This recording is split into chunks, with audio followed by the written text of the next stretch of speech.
Get ready to fight from within. You're about to go behind enemy lines. Roger, 3-2. Goliath copies all. Go ahead.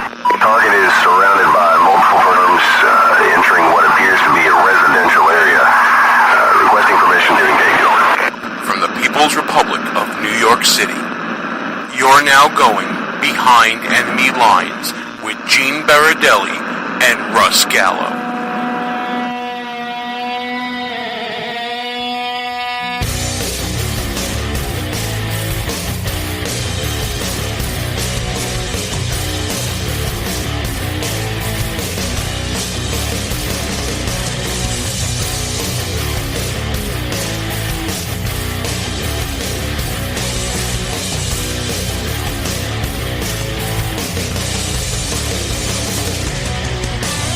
And you are now behind enemy lines.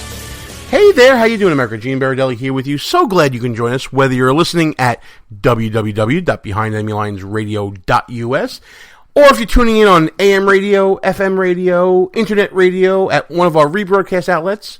Glad you've been tuning in to us. Or if we're tagging along with you as a podcast. We're glad to be along for the ride. However you're listening, we're just glad you're listening to the show. Got an amazing show this week. Two great guests. First, Bob Dvorchak, a journalist, in my opinion. A man who just recently wrote a book talking about his experiences being embedded when he was with the Associated Press during Operation Desert Storm with the 82nd Airborne. Imagine being a civilian. Now, Bob, whose nickname is now Bedouin Bob, thanks to those he traveled with and slept with, not in that way, folks, but slept in the desert with and defending the country. And the stories that he was able to relate to me during this interview and his experiences and his feelings on how to properly report from a war zone, and even talking about the state of journalism today. It's a great interview. I'm excited to present it to you. Can't wait for you to hear it later on in the show. We also have Michelle Owens on the show, a fellow attorney whose name I screwed up a whole lot and called Melissa a whole bunch of times, and I apologize in advance for that, Michelle. Michelle Owens is an attorney out of Tennessee that is seemingly falling into a new specialty of cases where she has to defend students on college campuses, specifically male students, who are being accused of certain sexual misconduct, not necessarily crimes, but misconduct in the so-called kangaroo courts that we have talked about in the past. We're going to talk to Michelle about all this and a whole lot more. It's a system gone mad, folks. The term kangaroo court gets thrown around a lot, but in this case it really applies because you have the same person employed by a college campus who is eminently not qualified to render judgment on such heavy issues, that is acting as victim advocate, investigator, prosecutor, and judge all at the same time. It's a crazy situation. We wonder how we got here, what she's doing to help out these students, many of which are being wrongfully accused, falsely accused, having their futures put in jeopardy by not only bad policy, but people lying about what happened in their circumstances, and what can be done to correct this trend put in place really by a letter from the Obama administration.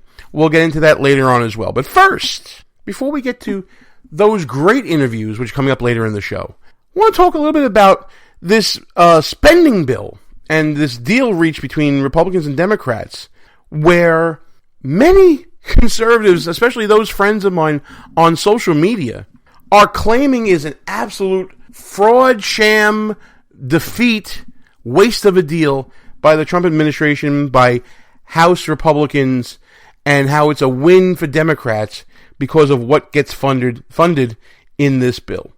For those of you who have been living under a rock this week, with the imminent deadline approaching of a government shutdown, the White House and Republicans struck a deal, a $1 trillion compromise on 2017 spending that the Trump administration is going around trying to convince people is a win for the administration. Now, this is the same deal that people have been talking about that has no funding for any sort of wall that President Trump wanted, that has funding for pet projects that Democrats want. There's discussion of Planned Parenthood funding not being cut off. They were unable to use this spending measure to strip Planned Parenthood of its federal funding. So pro-life leaders are up in arms. And just overall did not further any sort of conservative principles. Unless you talk to Mike Mulvaney, who is the White House's budget director, who's on record saying that they're very pleased with the bill, and that things that the Democrats wanted were excluded as well. For instance, they're saying from the White House that the bill did not fund measures that Democrats wanted, including aid to Puerto Rico and other measures. I mean, I don't know how high that is on the Democrat wish list, but okay. As we said, it doesn't fund the wall. They tout that there was $1.5 billion in border security funding, which may not be the actual wall, but is being touted as a very significant measure. Mulvaney is also touting school choice funding that resulted from this bill, which is expected to hit the floor of the House later on this week as we're recording this, but it'll be midweek, and it's expected to get to Donald Trump's desk right before the government shutdown deadline on Friday, so we'll see what happens there. Obviously, the big thing is the lack of border wall funding, which has to be seen as a big loss for the Trump administration. That didn't happen at this point. Will that mean that it won't happen down the line? I don't think so. We're talking about measures here very much in the infancy of this presidency, folks. And I get why, people would be overreactive, because these early battles set the stage later on for future battles in between and future negotiations. I think people can see things both ways. If you are pro-administration, then you are looking at this with such rose-colored glasses that you may be blind to actually what's going on here. The lack of funding of the wall, increases in domestic spending, not the cups that Trump wanted. These are things that Democrats will be crowing about. But if you're on the side of the White House in the Trump administration, you're talking about the multi-billion-dollar increase in military spending, the $1.5 billion in border security, and you're claiming victory there as well. And you know what? This may seem like, to you, the essence of compromise. Both sides get something that they want. Nobody walks away from the table totally happy. And looky, you have your first piece of bipartisan legislation coming out of a Trump era. This is something both sides are going to end up supporting. That could be a good thing in the long run. Now, obviously, there's lots of Republicans who wanted to increase funding for other measures, and I'm sure that there are lots of Democrats that wanted to get funding for things like they said, Puerto Rico and things like that. But you count your victories where you can. Mike Pence has been on record saying that the military spending is a down payment on border security. This is a bipartisan win, according to Mike Pence. And, there are Republicans that are definitely not pleased. Money going to sanctuary cities, money going to Planned Parenthood, no money for the border wall. Conservatives have a right to be angry, but now you have to start playing deal maker. And that's what Donald Trump does best, according to him and according to most accounts. Do you walk away from a table with nothing and shut down the government? What do you do then if you're Donald Trump and you have a government shutdown and everybody's starting to dig their heels in? A win for Donald Trump means a bipartisan win in this particular case. Now, the White House is looking to cut non-defense programs. That got nowhere. $2 billion in extra funding for the National Institutes of Health is being said to be a good thing. And, we can go on and on about what measures are good and what measures are bad. But I think if you take your partisan glasses off for a second and recognize that Democrats are going to be voting for a piece of legislation supported by Donald Trump, you got to think that that's got to be progress and not the type of progress that you're thinking of as far as, progressive politics, but that is maybe a softening of stance that can be a foundation for future deals between Democrat leadership and Republican leadership. Maybe the Trump agenda gets put forward a little bit more when it comes to Obamacare, or when it comes to tax reform, or any number of issues that can come down the line.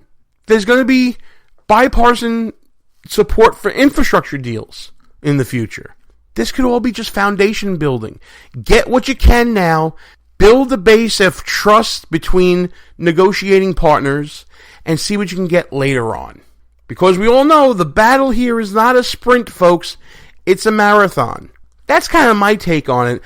It's a middle-of-the-road take, admittedly so. I'm very interested to see, I should say, what comes from this later on. We're going to take a quick break, but first we got to get the plugs out of the way. Again, thanks for listening to the show. Check us out at www.behindenemylines.radio.us. I'm Gene Baradelli. This is Behind Enemy Lines Radio. Russ Gallo will be back with us very soon. We're working our way back to doing fully live shows again.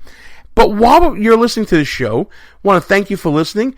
Be sure to check us out at any one of our rebroadcast outlets, including WJHC 107.5 FM, Jasper, Florida, WDDQ 92.1 FM in Adel, Georgia, WLBB 1330 AM in Carrollton, Georgia, all part of the Red Nation Rising Radio Network.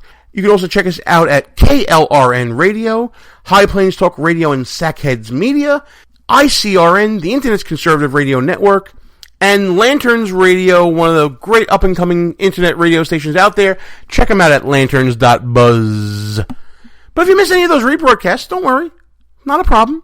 You're still good.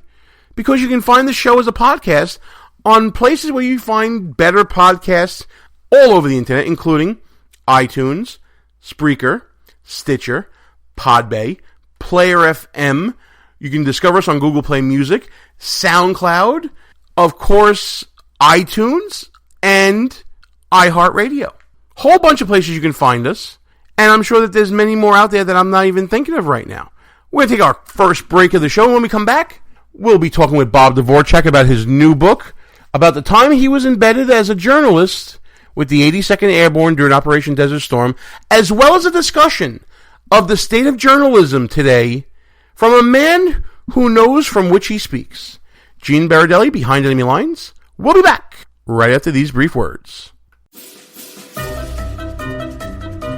If you're a long-time listener of the show, or maybe this is your first time listening, you can probably tell that me and the gang here, we like to have our share of fun, whether it's on or off the air. We talk about 2-drink minimum radio and no medication Wednesdays or whatever day it may be. That's why when we found the people at Less Government, More Fun, we knew it was a match made in heaven with this show. Folks, we live in a time where government is out of hand. Our founding fathers did not intend government to be all-consuming in all parts of our lives. That's why we are telling you to go to lessgovmorefun.com, check out the website, check out the swag. What the people want is less government, more fun. Pass it on, make it happen. Who might you save? Your mother, your father, your husband, uncle, aunt, son. Learn FAST, F-A-S-T, the sudden signs of a stroke, and you could save. Your friend, teacher, boss. F, face drooping. A, arm weakness. S, speech difficulty. T, time to call 911. F-A-S-T. That's F, face drooping. A, arm weakness. S, speech difficulty. T, time to call 911. The sooner they get to the hospital, the sooner they'll get treatment. And that can make a remarkable difference in the recovery of your neighbor, the waiter, grandmother, grandfather. So learn FAST, the sudden signs of a stroke, then pass it on, because you never know who might save you. Your wife, your colleague. Spot a stroke fast. Visit strokeassociation.org, brought to you by the American Stroke Association and the Ad Council. Behind Enemy Lines Radio is all about being right. No, seriously, it is. If you ever listen to Russ Gallo or me go back and forth on some issue, we always want to make sure that we remember who said what and when we said it. That's why we go to goonrecord.com. It's a brand new social media website. Challenge people on what they believe, whether it's in politics, sports, entertainment, finance, whatever. There's a category for you at goonrecord.com.